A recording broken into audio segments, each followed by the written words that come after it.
that internationally famous comedian? Of course, it's Mr. Norman Wisdom. Welcome to the show.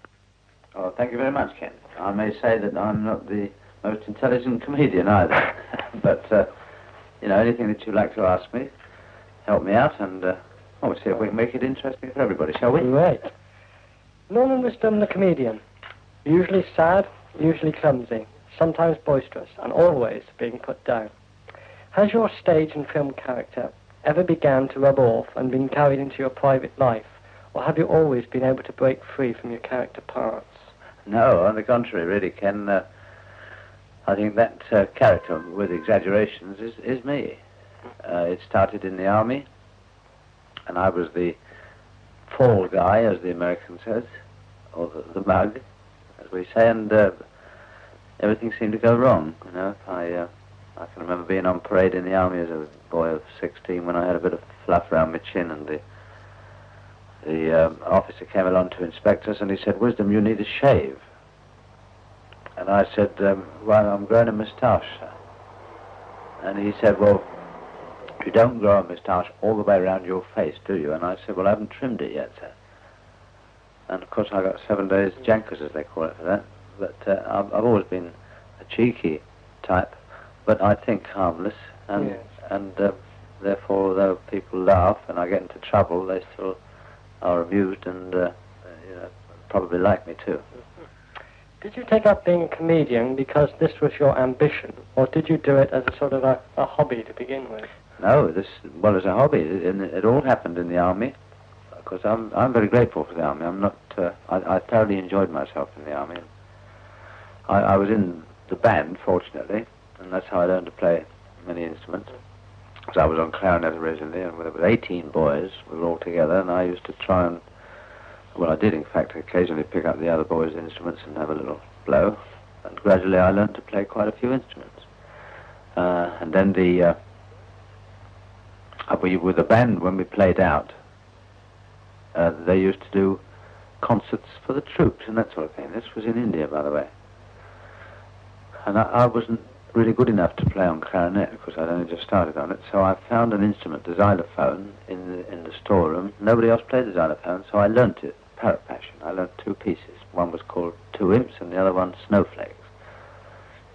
And because I wanted to play out with the band. And then I went to bandmaster, and I said, well,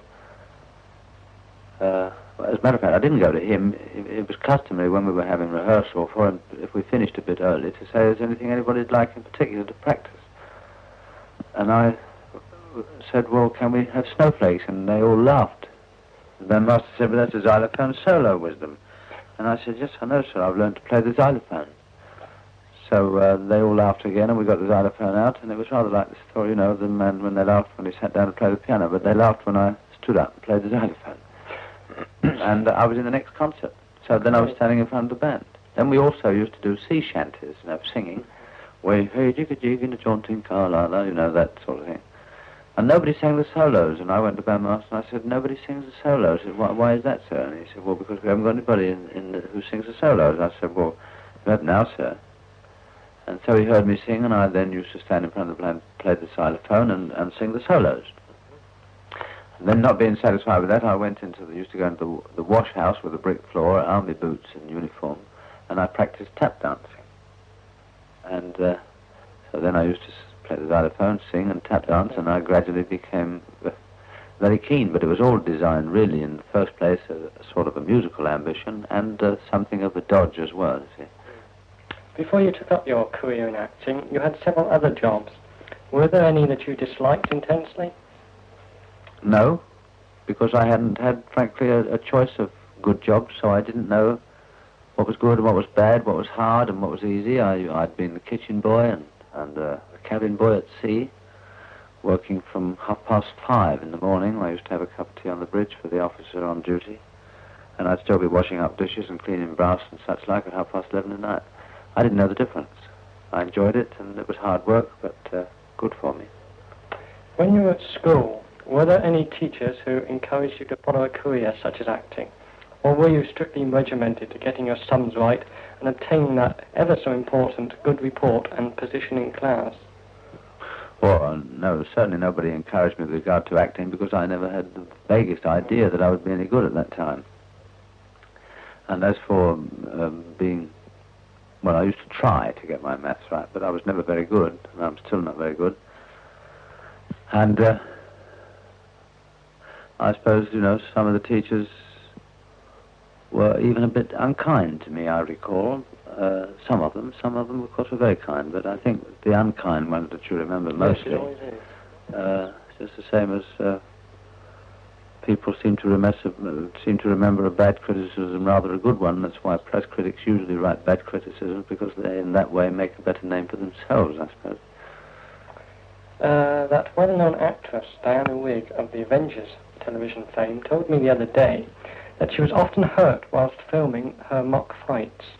As a comedian who has had more than his fair share of slapstick-type comedy, have you ever been badly hurt doing this? Yes, but not very often, I'm happy to say. I actually did injure my spine in an ice skating show, falling, and I was in plaster, but still continued with the show, so it wasn't as bad as all that, but nevertheless it was very painful. It took a long time to repair itself. I put a cartilage out in my knee in the same show, and I've caught my fingers in the piano and things like that, but no, I've never really hurt myself where I couldn't say, well, think of the money and carry on. Did you have to learn to skate to appear on that show, or did you know before? Well, that's a good question, because actually the man came to me, Claude Langdon, who ran the Empress Hall, and therefore the ice show, and I was in pantomime at Wolverhampton, and they came up to see me and said, you're a very visual comedian, we need that sort of a person for the ice show. Can you skate? And I said yes, which was a filthy lie, of course.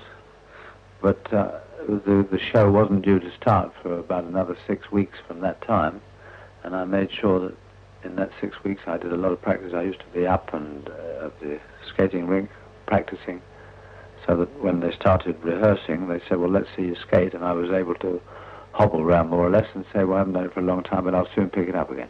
Great. Have you any thoughts of how you will spend your time when you retire from your stage and television life? Well, I think I would probably write music and scripts for fun, and I think that they'd probably be good scripts and good music, so I'd probably sell them or help someone or give them away and see them done, so that I still got a certain amount of pleasure from show business, which I hope will always be, because show business is so interesting and pleasurable. With 4 acres of land, you must like to do your fair share of the gardening.